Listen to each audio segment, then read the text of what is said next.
hear me?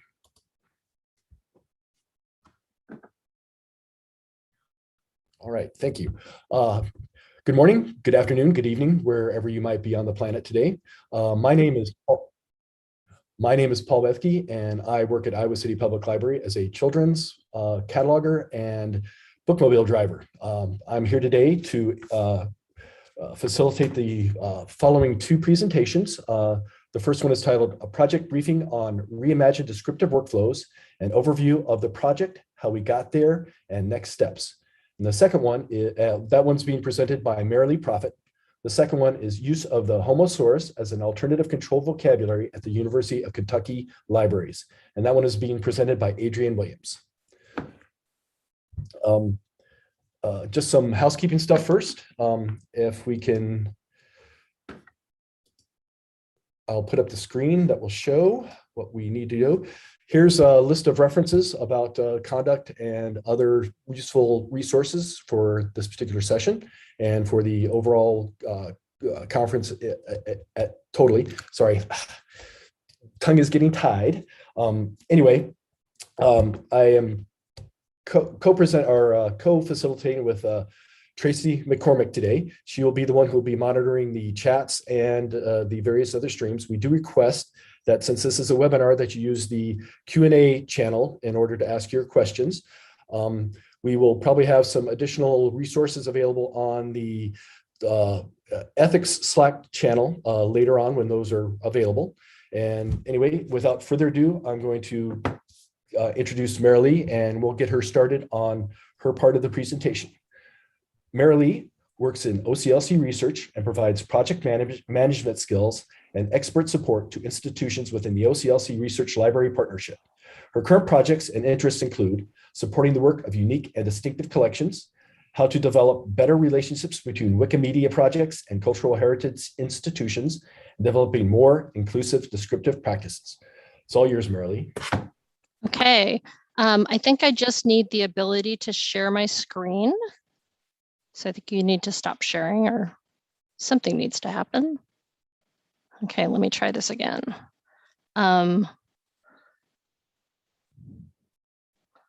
Cool. So I think you should be seeing my slides now. Thank you so much to Paul, Tracy, Elizabeth, and everybody in the background helping out with this.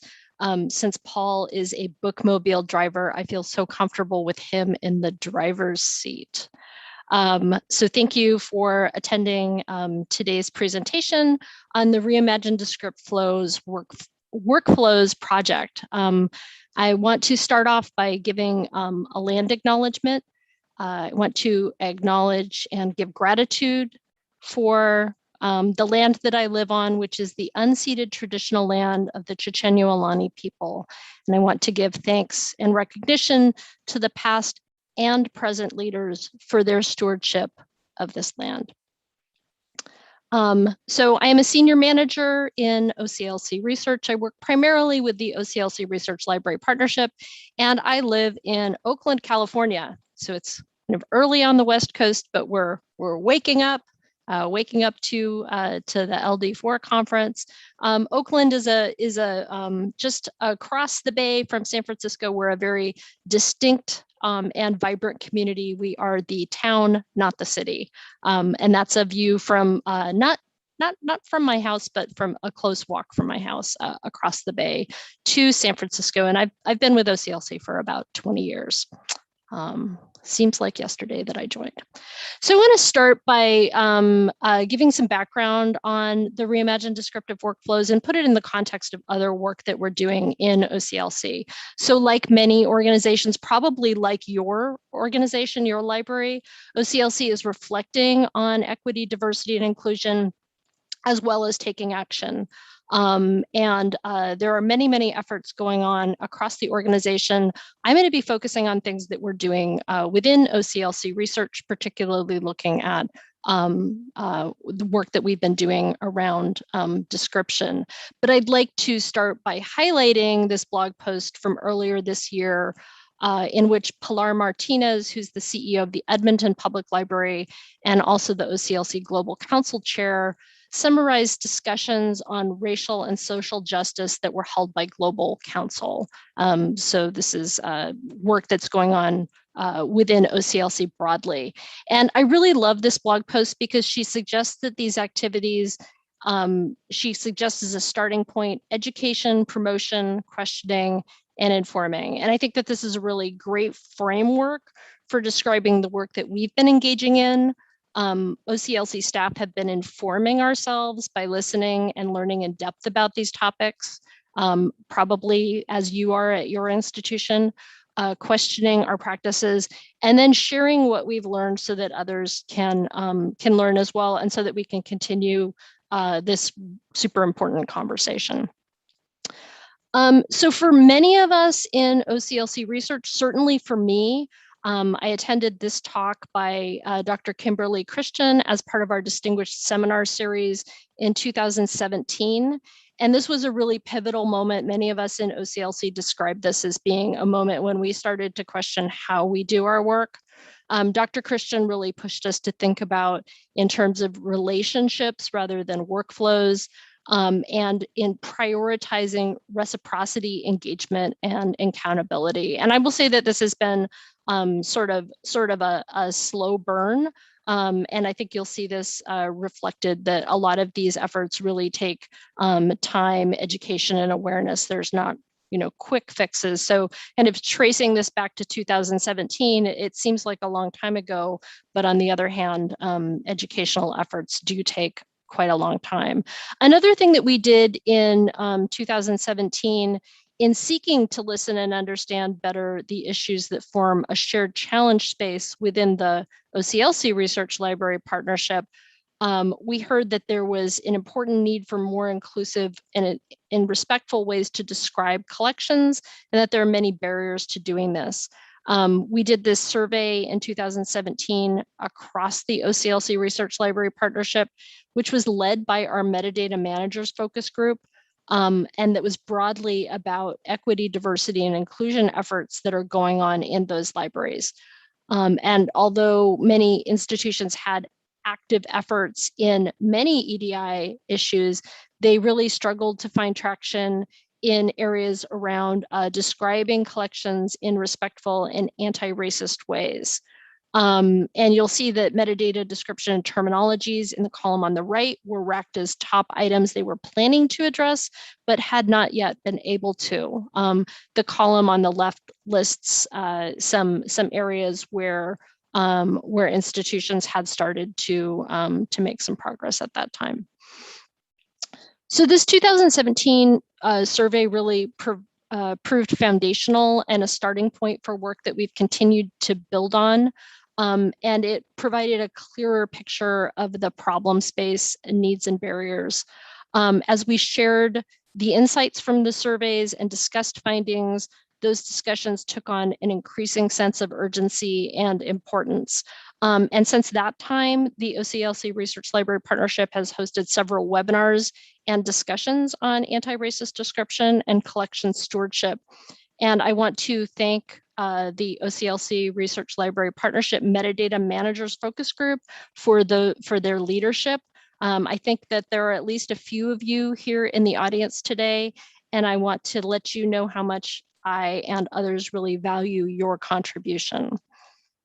In 2020, I, along with two other colleagues who work as program officers for the OCLC RLP, conducted research with library staff in the US, Canada, Australia, and New Zealand to continue to listen and learn from a community of practitioners.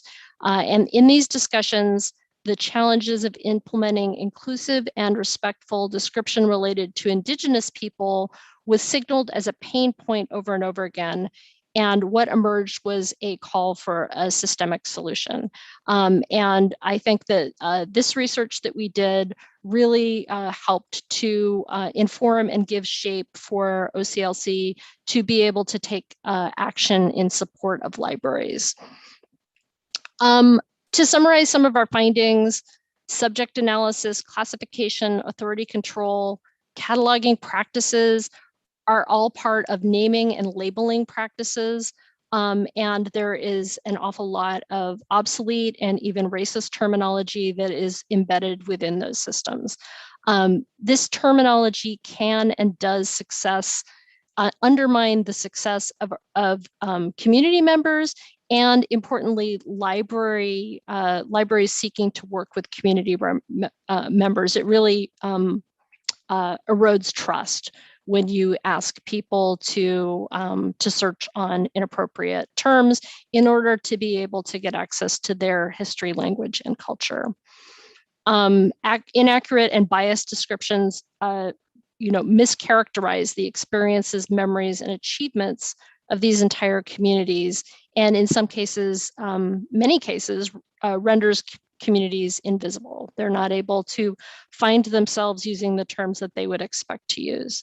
Our words matter, and respectful and inclusive description is really critical to ensure information seekers can successfully find the information they need, and also to uphold this the trust that we seek to build with the communities that we serve.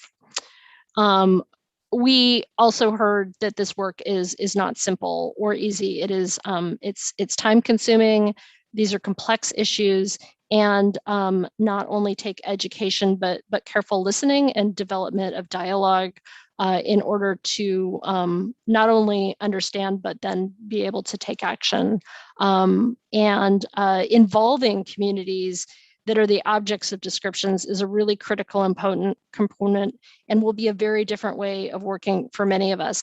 And I want to linger on this last point for a moment, because I think it ties in well to the theme of this conference, which is building connections together. And I was really grateful that in yesterday's keynote, Jessica Meyerson invited discussion and reflection on boundaries and how those are set, as well as discussion about whose voices are included and how. In our interviews, we asked people to share ideas for solutions, and linked data came out as one solution to a complex problem. And I'll return to this in a minute, since this is core to this audience. So OCLC has a special privilege in stewarding WorldCat, which gives us a compelling interest in understanding how to advance this important repair work. And we also have some standing, which makes us a natural convener. So earlier this year, we were awarded a grant from the Mellon Foundation to convene a diverse group of experts, practitioners, and community members to examine and learn from localized efforts, and to determine ways to improve practices, tools, infrastructure, and workflows at scale and at a community level. So this project has two components. The first, to convene this conversation on how the community can address systemic issues of bias and racist descriptions within our descriptive infrastructure. So this virtual meeting took place in June, was attended by 51 people from the US, Canada, Australia, and New Zealand. The meeting was designed by Shift Collective, who worked with us as consultants on this project. A major output of this effort will be to develop a community agenda based on the findings from the convening, which we hope will be of value in clarifying issues for those who do knowledge work in libraries and archives. This will help to prioritize areas for attention, and also provide guidance to national agents, suppliers, and other stakeholders who serve these communities. We have published similar community-based research agendas for challenges with archives and special collections, and also on artificial intelligence and data science. And we hope that this will be a model that we can build on in publishing this research agenda. So the meeting was shaped in a very real way by an advisory board, and not OCLC staff. We did not set the agenda for the meeting.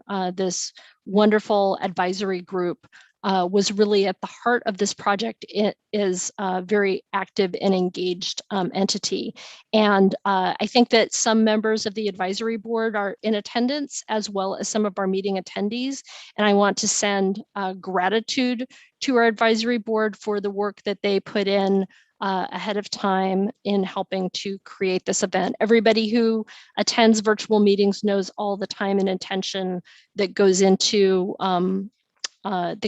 building an event like this. And in this case, it was a pretty significant lift. We entered the meeting with a set of community agreements, which helped to establish norms for behavior to help create the safe space that the advisory group set out as one of the chief goals, and to be able to allow us to connect with one another better.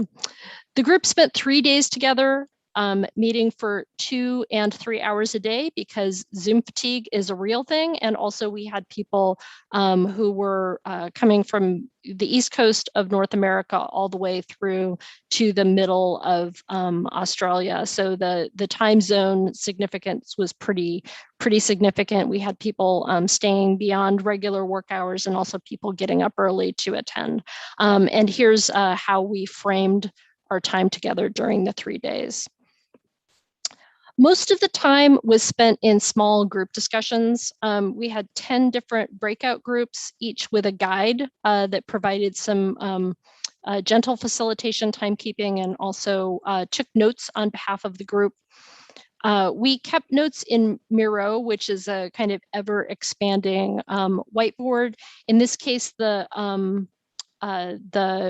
Miro boards had been designed by one of the Shift Collective members, and this is just an example of one of the very well organized Miro boards that was kept by one of the guides. Mine is a mess. There's Post-its and stickies all over the place, but just I really appreciate the attention to detail that went into designing this to make it not just a functional space, but also a beautiful space, I think.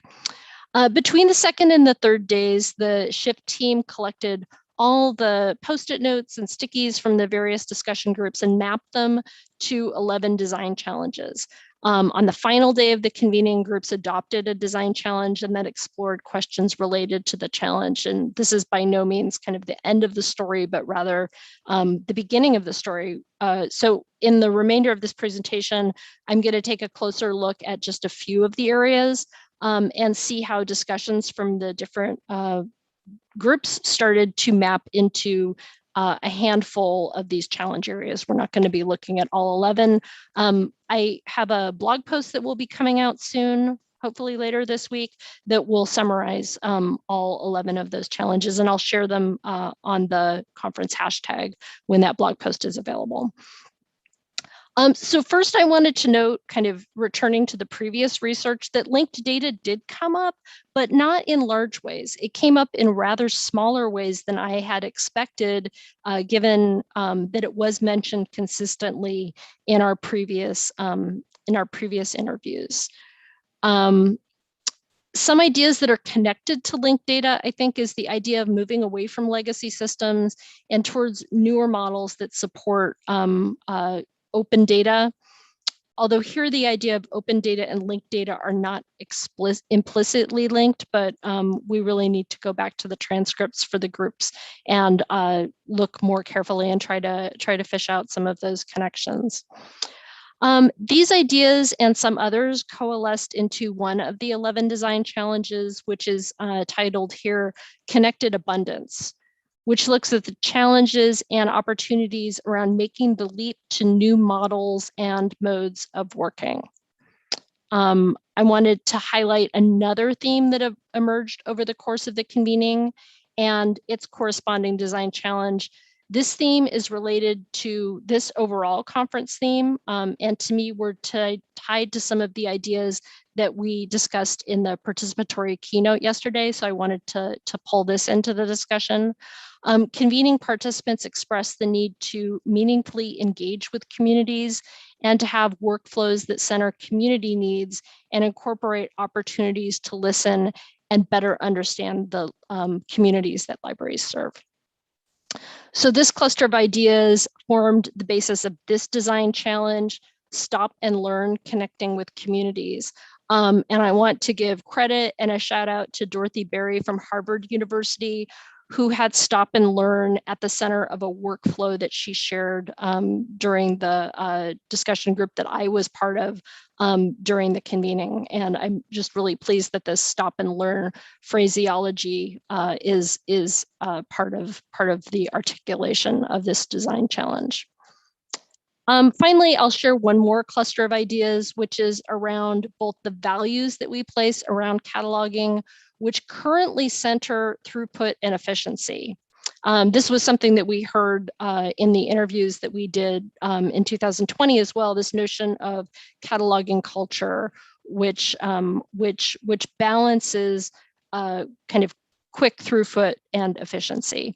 And here we see the need for this to be balanced against notions that we live in a world in which worldviews and notions of representation will be ever changing. So cataloging and description may never be done, but needs to evolve to something that is changing over time. So in this design challenge, we need to shift not only our approaches to the work, but also the values that we uphold in our work. So those are just a few highlights of some of the work that we're doing with EDI at OCLC, with a special focus on the Reimagine Descriptive Workflows project. As I mentioned, the convening happened less than a month ago, so we're still pulling together the pieces and threads, but I'm really pleased to be able to share some highlights from that. The next steps are we will have a draft research agenda, which will be available for comment before it is published. And we would really welcome your feedback on this document when it's shared later this year. We hope sometime in the August or September timeframe. My contact details are there. I encourage you to get in touch if you'd like to learn any more about this work.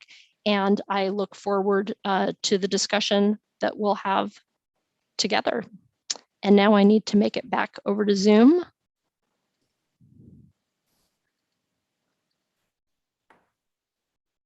And I assume that somebody will stop sharing for me, or maybe I already have stopped sharing.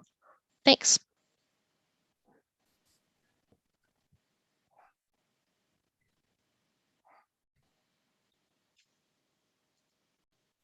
There we go. Well, thank you, Merrilee. That was wonderful. Lots of good information. Looks like we are starting to get a few questions coming in. Tracy, would you like to address those, or? Sure, I can do that. Excellent. First, just an acknowledgement from anonymous attendee that giving props to Dr. Christian, loving the 2017 lecture. And then a question from Sarah Adams. Would it be possible to show the design challenge connected abundance slide again?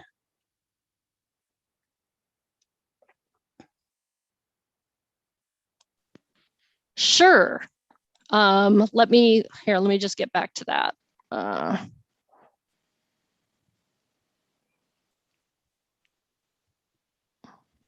I'm not sure, do I need to share again? Yes, you do. Okay, let me figure out how to do that. Sorry, I've got like too many windows going on here. So share screen.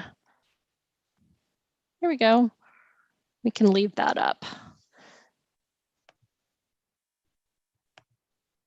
Yeah, these are all pretty big.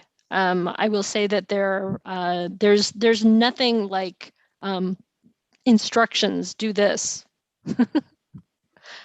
Copy this term and replace it with this term.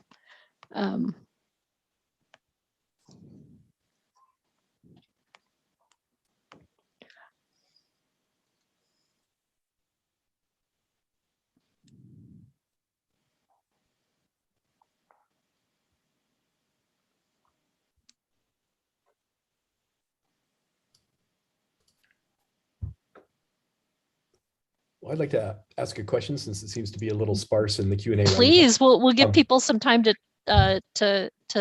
type their big ideas into Q&A. Yeah. I'd recently heard that when people are doing like research way back and they try to look at old documentation, things in diaries, personal letters, that kind of stuff, when they try to look for terms, a lot of them can be pretty totally un-PC by today's standard. How would you reconcile that, being able to track down that material with ways that it can be done where you can type in a good term and then still be able to track down the material? Have you guys addressed that or looked at that at all? Yeah, so I'll approach this from what I heard during the interviews that we did in 2020, and we heard from people who were at the kind of the very beginning of their journey, as well as people who've been doing this work for some time. And what we heard from people who were more in touch with the communities, and this work centered on people who are doing work with Indigenous folks, is that there are people who don't want to see the terms because they are harmful, and then there are other people who want for those harms to be fully represented. They don't want to feel like libraries and archives are pulling a fast one and erasing the terms that have been in use over time because it shows a history of harm.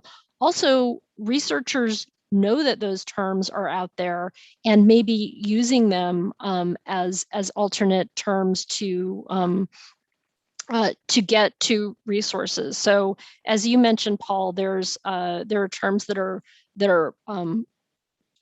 are within a piece, or that may be even the title of a piece, and erasing those terms is not what the researchers or people from the harmed communities necessarily want. What we talked about in terms of solutions, and I think what we're even seeing in some cases, are people putting into place in discovery interfaces ways to blur or obscure harmful terms, so that they're not, people aren't confronted with them, but that they're there behind the scenes, helping to power search. So you wouldn't be prompted for anything like, if you're not finding anything here, use this racist term, but that the terms are there kind of working in the background. And I think that that's where this notion of linked data comes in, at least in the discussions that we had, is that there could be a circle of related terms with no expression of which one is necessarily preferred, but just that there's a circle of related terms that could be all used together. Merrilee, we did have another question come in regarding the 2017 lecture, if it's available. Oh, yes, it is. Sorry, I think I was sharing my chat over the design challenges. Yeah, I can put that. I can put actually maybe when we go to the next speaker, I can put the links for all of the resources that I shared into chat, but I'll start with the Dr. Christian research. Great. And then we had Magnus had a comment in the chat. It says, it would be good to try and create good patterns in quotation marks that can be reused. See collaborative data patterns, and there's a link. I don't know if you want to comment on that, or if you're familiar with it, or.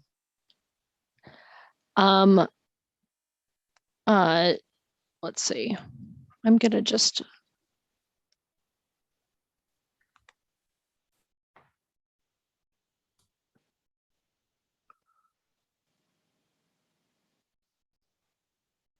I am not familiar with that, but I will take a look at that. Thank you so much for that. We have another question from anonymous attendee in the Q&A. It starts with, our consortium has addressed problematic terminology by transforming the terms to preferred terms. However, this only addresses records we have control over from our local catalog. As most libraries, we have a discovery system pulling records from various content providers, metadata over which we have no control. So our solution is not completely effective. Have you heard of any approaches to address this limitation? Yeah, and so thank you for asking that question. And as a data aggregator at OCLC, at a metadata aggregator, we see this problem overall. There are we could change terms in WorldCat, but then they're not changed in local systems. There's publisher data and other vendor data that comes in.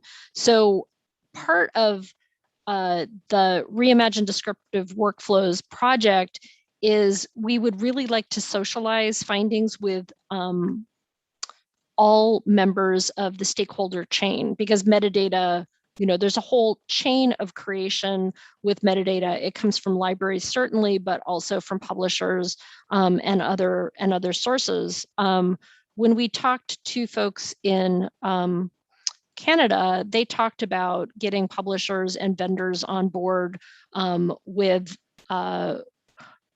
this problem kind of like upstream in the data chain, so that you're getting better metadata to start with.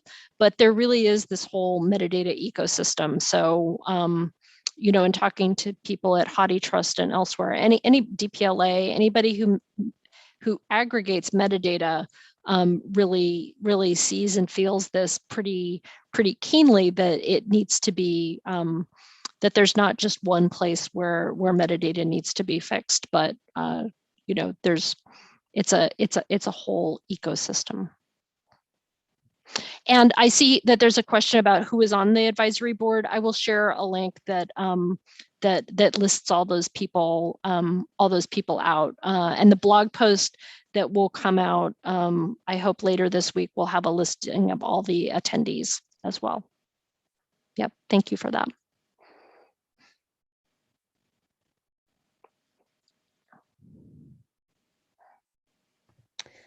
There's an additional comment in the chat from Magnus, who gave us the collaborative data patterns link, just to follow up to say it was more an example how to communicate good lessons learned. Great, thank you. Thanks for sharing that resource.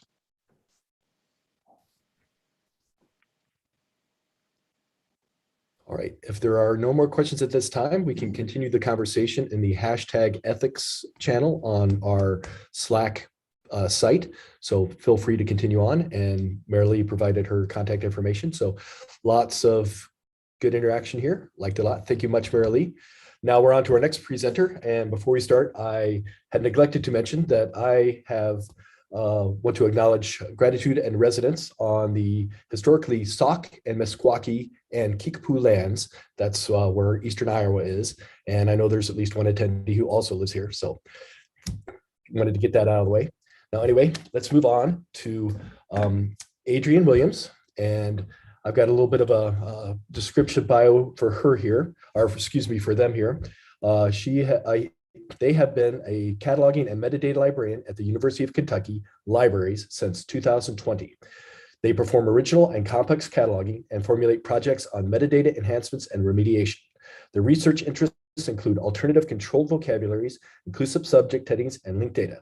And the title of their presentation is Use of the Homosaurus as an Alternative Controlled Vocabulary at the University of Kentucky Libraries. All yours, Adrian. Thank you, Paul. I'll just share my screen right quick.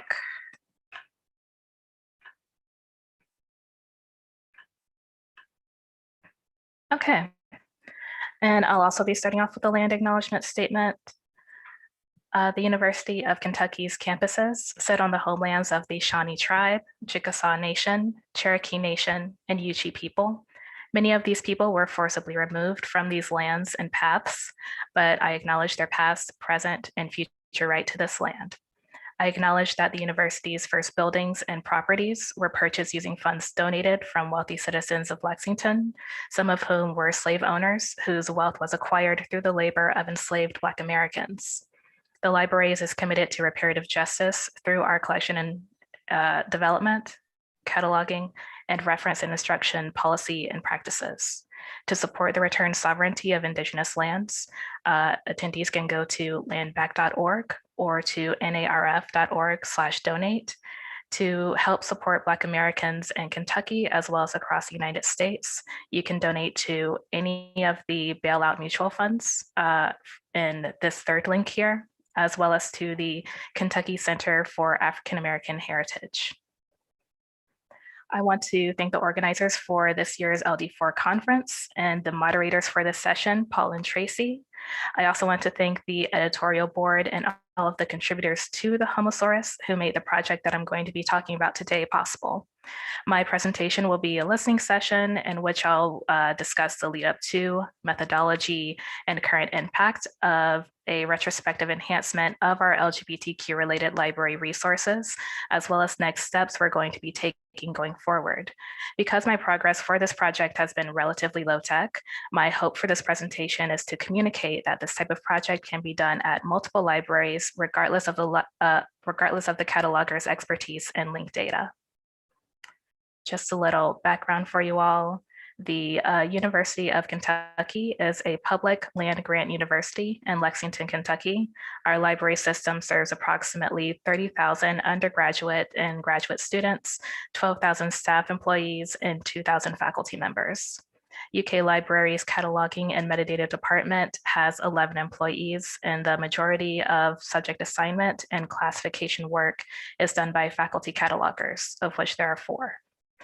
Throughout the past few years, the cataloging and metadata department has been developing projects that make our library catalog and other discovery platforms more inclusive and accessible to our users. In January of 2020, shortly after I joined the team, the department head and I discussed opportunities that could make our catalog more accessible to students and researchers studying LGBTQ related topics.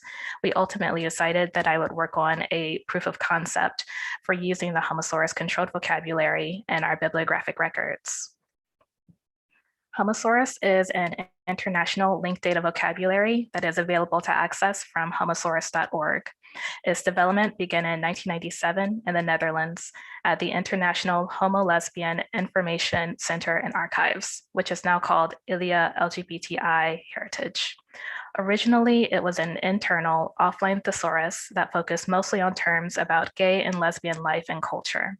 Throughout the first several years, however, bisexual, transgender, intersex, and other LGBTQ+ terms were added to the thesaurus on an as relevant basis. In 2013, the first comprehensive revision of the vocabulary was collaborated on by Ellen Greenblatt and the thesaurus's creator, Jack Vanderwell. Though it remained an offline document, this revision restructured the vocabulary and gave it a hierarchical structure, connected several otherwise isolated terms, and added hundreds of terms as well. In 2015, KJ Rawson of the Digital Transgender Archive and Jack Vanderwell, in order to make the thesaurus accessible to more GLAM institutions, worked together to transform it from a PDF document to an online linked data vocabulary. They restructured it again into an SKOS ontology, creating URIs and RDF statements for each term. From here, they established an international editorial board to oversee the second major revision of the vocabulary. The second revision removed most of the non-LGBTQ related terms, restructured it from a standalone vocabulary to one that effectively supplements more general vocabularies like LCSH with specific current LGBTQ+ language and terms. And it now has over 2,000 vocabulary terms. The proof of concept that we decided on was to take the 23 books in our general collection that had the Library of Congress subject heading, non-monogamous relationships. I would perform subject analysis to see if they could also have the Homosaurus term polyamory assigned to them. You see, from both a vernacular and historical perspective, the two terms non-monogamous relationships and polyamory have nuanced differences that would have made having polyamory as a separate heading useful. Non-monogamy is commonly understood as an umbrella term under which polyamory can fall under, but in LCSH, the two terms are viewed interchangeably. Non-monogamy is the 150 field and polyamory is a 450 field or a used for under it. historically, the LCSH non-monogamous relationships has also been used in cases where the work is actually about concepts like polygamy, cheating, or jealousy. Another reason we chose this sample of books is that many of these monographs also happen to be in Spanish. And so while many of them had poliamoroso or other Spanish words for non-monogamy in their titles or content notes, before I did this project, only a couple of them showed up in our discovery layer when we searched using the term polyamory. I wanted to investigate how useful the addition of this term was in regard to searchability of these books, as well as how long it would take to go through the sample of books and how it might be scaled out to a larger project. Why did I go through the sample of books one by one rather than developing a batch process for it? After all, it is technically possible to map Homosaurus to LCSH for the purpose of batch processing. Homosaurus uses SKOS as an ontology, which is mappable to LC's ISO. But in practice, though one can find a good amount of Homosaurus terms that have related term or brought term matches in LCSH, there are many more that do not have a match. For example, the Homosaurus term sobriety maps neatly to the LCSH sobriety. The scope for the respective terms are pretty much the same, and so there would be no trouble in matching those terms. But the Homosaurus term LGBTQ recovery groups doesn't have that same direct matching. LCSH doesn't have subject headings for subject abuse recovery groups. They have the heading social casework with alcoholics or the heading substance abuse treatments, but not a heading for addiction recovery groups or for LGBTQ social groups.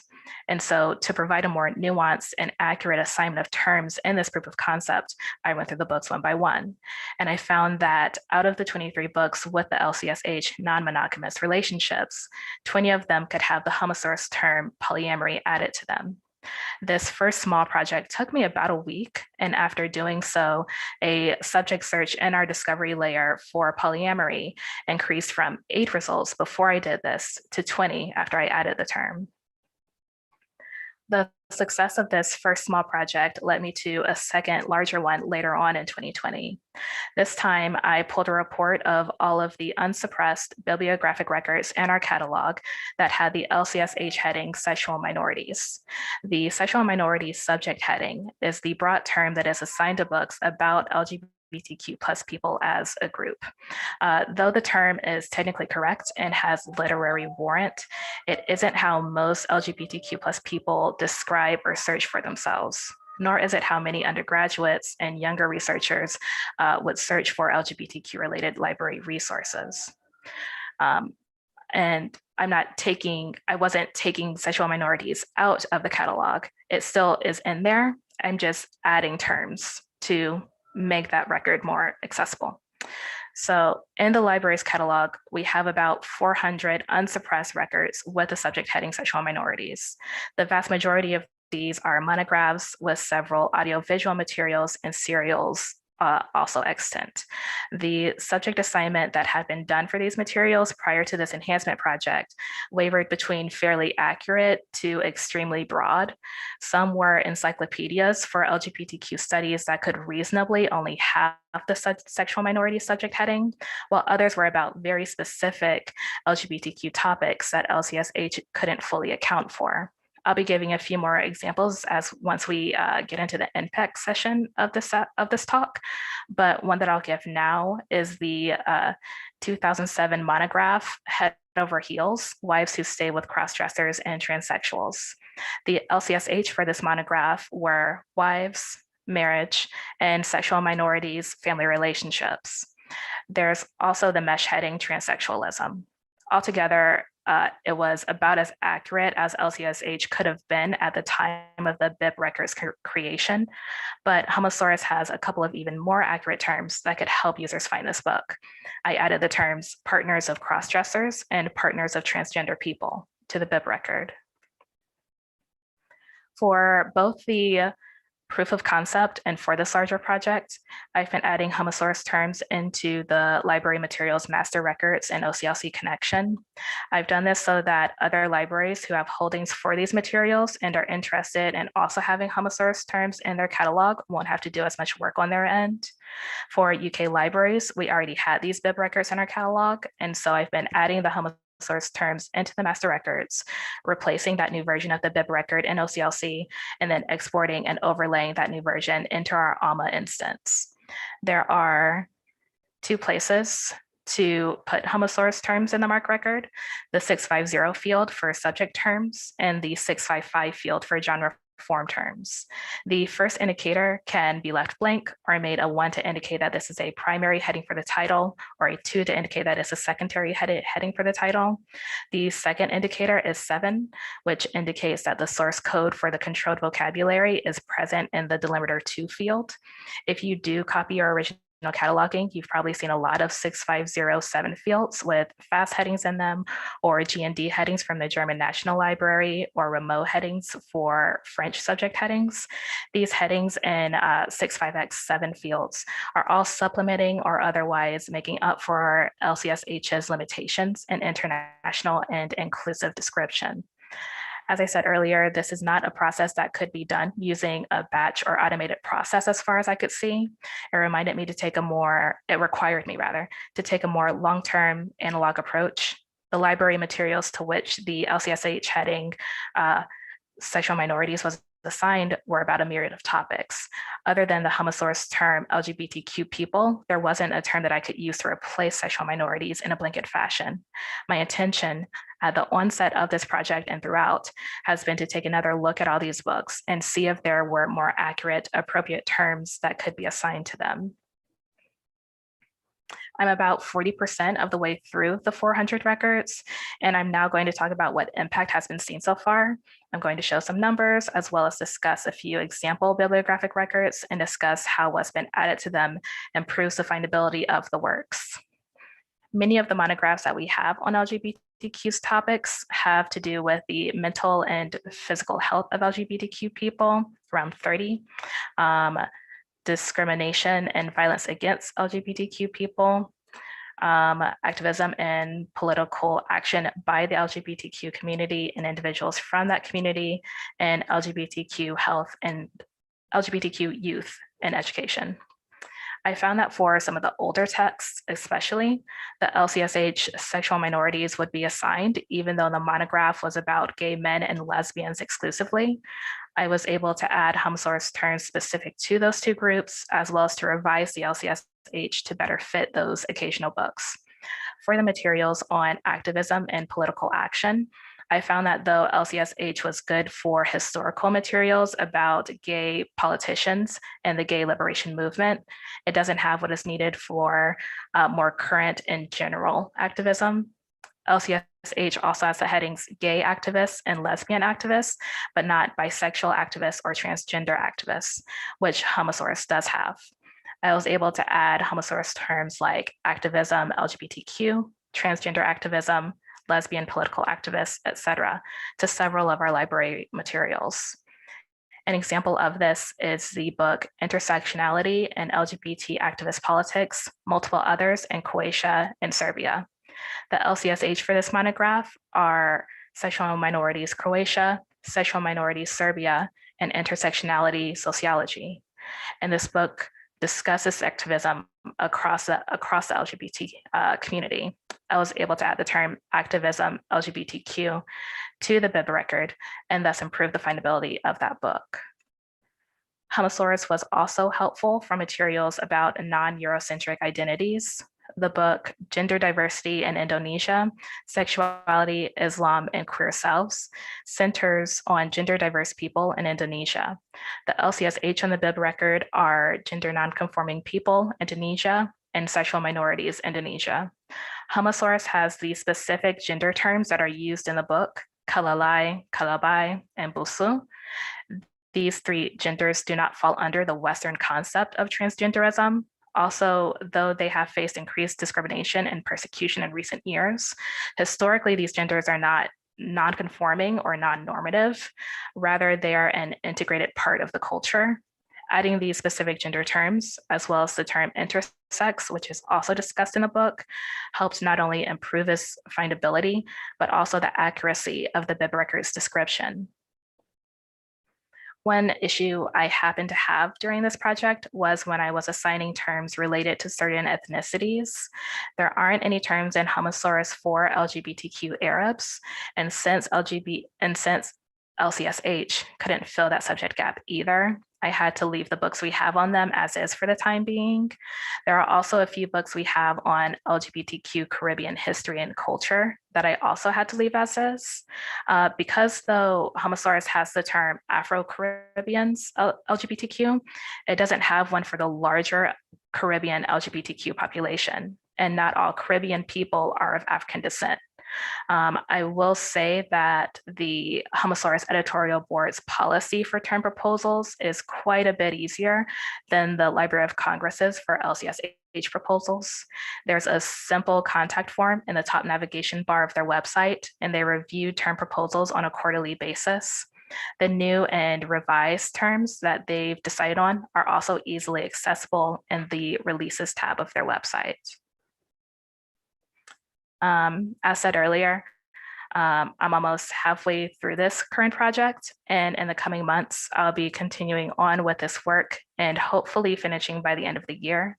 From there, I hope to have a discussion within the department about working on a policy for including Homosaurus in our regular complex and original cataloging processes. Retrospective enhancement has definitely made a positive effect on our catalog, but it would perhaps be more efficient if these terms were added from the get-go. I promise that Merrilee and I didn't conspire, and both of us quoting Dorothy Berry. Dorothy is just that awesome. She says in her essay, "The House Archive is Built, problems that took years to build are not often dismantled in an hour. This sort of process is a marathon, not a sprint, and there won't be a visible finish line. There will always be more that we as catalogers, classifiers, and metadata professionals can do to make our discovery platforms, library materials, and processes more accessible and inclusive." Thank you for attending. I'll be standing by to answer any questions. Thank you.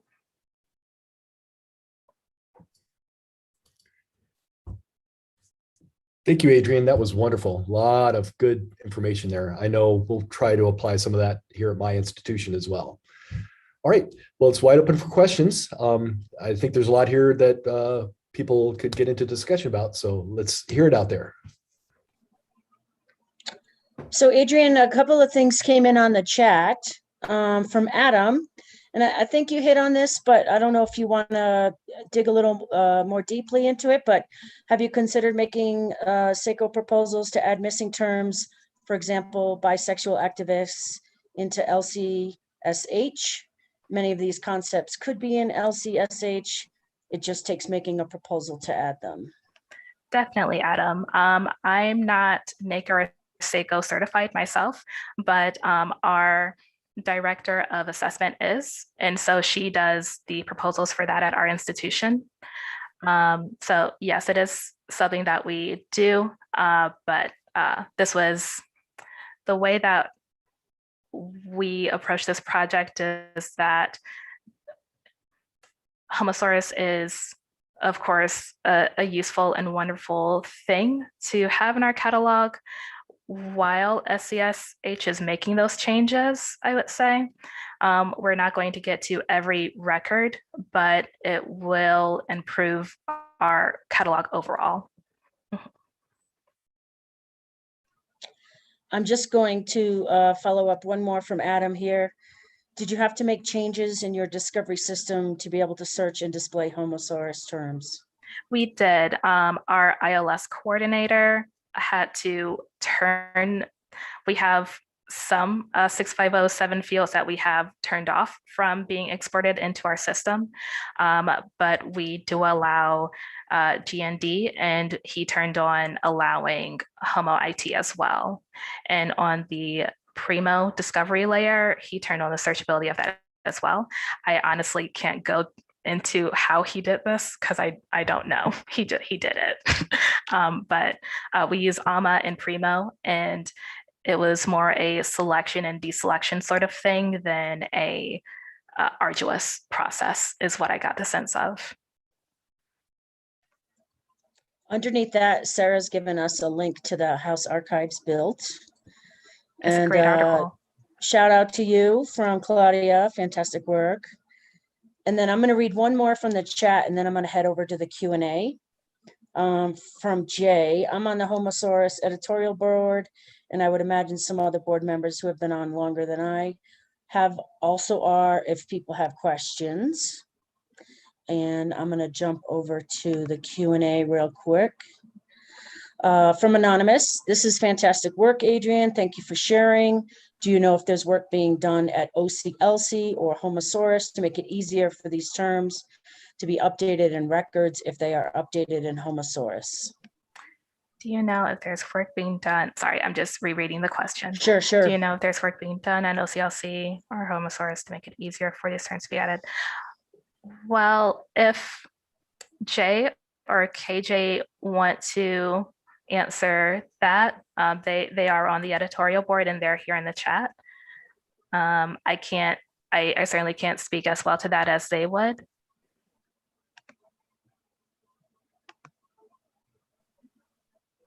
And it looks like Jay is deferring to KJ.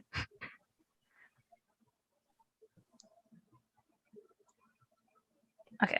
Well, okay, KJ, so oh yeah. Yeah, I was just going to say, well, KJ's working on it. Let's go to our next one from the Q&A Anonymous. Thank you, Adrian. You mentioned bringing this project back to the department to add these procedures to your cataloging policy.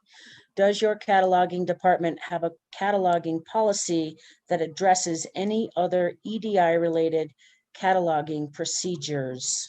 Yes. So prior to me joining the team there in 2020, they worked on a procedure for, it's sort of what Merrilee was saying about switching out inoffensive or problematic subject headings in the discovery layer with more appropriate subject headings. So we changed illegal aliens to undocumented immigrants. And so, and though illegal aliens is still there in the background, when you, and you can still search using that term, what shows up is undocumented immigrants. And that is a policy that our fine arts cataloger, Trishani Pereira, and our head of department, Catherine Leiberger, did. And we plan on using that for other problematic subject headings throughout the next few years as well.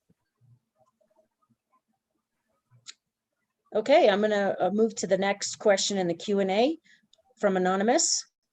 It sounds like you started this project during the pandemic, certainly your pilot project. I'm guessing when you might have had to work from home. Did you have to physically view the pieces you were assigning additional terms to, or have you been able to find enough information on the items without them in hand to add terms? And thank you so much for sharing your process. This has been a great presentation. Thank you. It's been both. I was at home throughout March and July. But in August, we returned to a sort of staggered schedule where one of us would come in each day to handle the physical processing of books that were still arriving. And so on those on-campus days, I would look at the books that I was having descriptive trouble with. I would go up to the stacks that were now closed, of course, to patrons and take a look at them and work on subject assignment that way. Most of the books, however, were relatively recent or new, and I could find information about them online. Our next question from Anonymous is, has there been any reaction to the new subject terms from patrons at this point? Not yet, nothing that has come back to me. When I do little test searches every few months or so, I do see that increased amount of search results, but I haven't heard anything like a thank you or anything from patrons, and I wouldn't really expect it because it's not something that I'd imagine most patrons would notice, maybe. Yeah. I'm going to ask one more from the Q&A, and then I want to jump back to the chat for a second. Are you, from Adam, are you adding URIs as well in the Marc records? I am not. I cannot give a thoughtful reason why.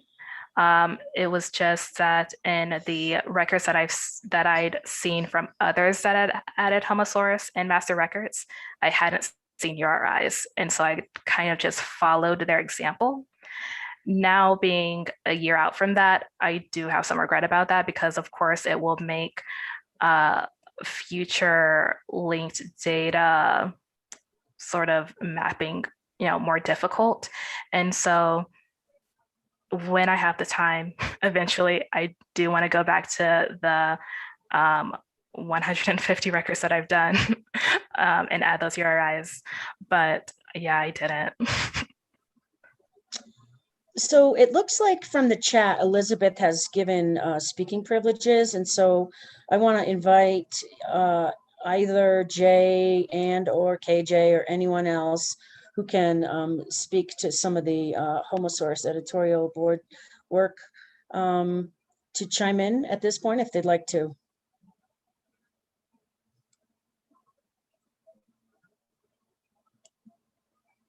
Okay, KJ's all set.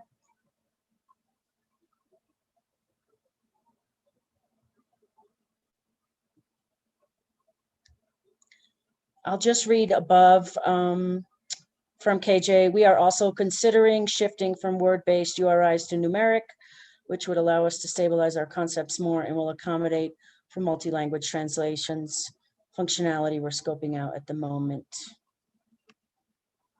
From Sono, such a great presentation. I'm still in the chat here. The work seems very well thought through. I've learned a lot from your process. From Sarah, +1 to numeric-based URIs. +1 on numeric URIs. From the chat, I'm going to head back over to the Q&A. From Adam, yes, please add URIs. From Anonymous, can you share what other problematic headings you're considering flipping on the front end? We did the same procedure with undocumented immigrants, are considering others as well. Thank you for sharing. Of course. So our fine arts cataloger, Shoshani, actually has begun convening a subject headings interest group to work on these problematic headings across campus. And so we are compiling resources right now as to what subject headings to prioritize and work on.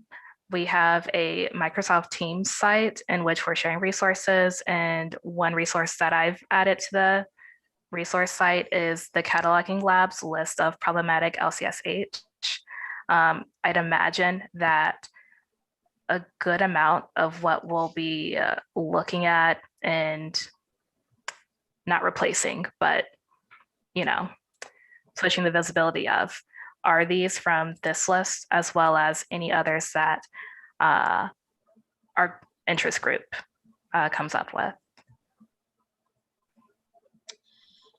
Still in the Q&A section from Anonymous, asking if you can share your contact info. Maybe you can do that as we come back together with Merrilee, and so I'll leave that up there. And then the next one from Anonymous is a thanks. Does your cataloging policy have a web presence, or is it an internal document only? It is an internal document. Yeah. Okay. I'm going to jump over to the chat here. From Jay, I'm all set too. KJ gave the info about the URIs. I know the non-Western terms are something we are focusing on a lot. We also have a grad student working on scope notes, so it will be easier to understand when to add terms. And it's probably KJ, please join us on Friday for a scope note writing workshop. And under that, from Bree, also +1 on the scope notes at PMA, we are using Homosaurus for an identity taxonomy and had to look for concrete definitions from other sources. I don't know if you want to comment on that or. Yes, that's something that I also tended to do, is look for especially the non-Eurocentric terms, looking for websites specific to those groups, not like Wikipedia, but Singapore, blah, blah, blah, and seeing how they described those people, those identities, how they used it, and how they didn't use it. So I agree, scope notes would be awesome, but also great work. Paul, I'm kind of wondering if it's maybe time to bring Merrilee back into the conversation. And I just say that because there's a link here, cataloginglab.org, and I wonder if she wants to comment on that. Yeah, could you come back in, Merrilee?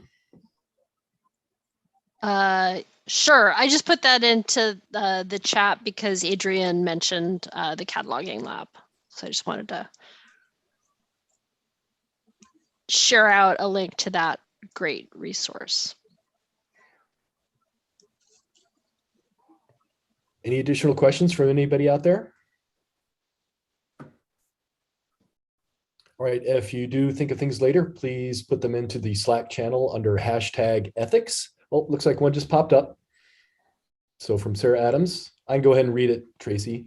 Questions for anyone who would know, would a URI for a subject go in the delimiter 1 field, subfield real world object URI, or anybody? It would go in the delimiter 0. That's what I thought too. Yes.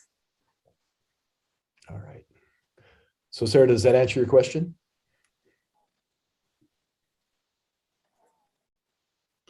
And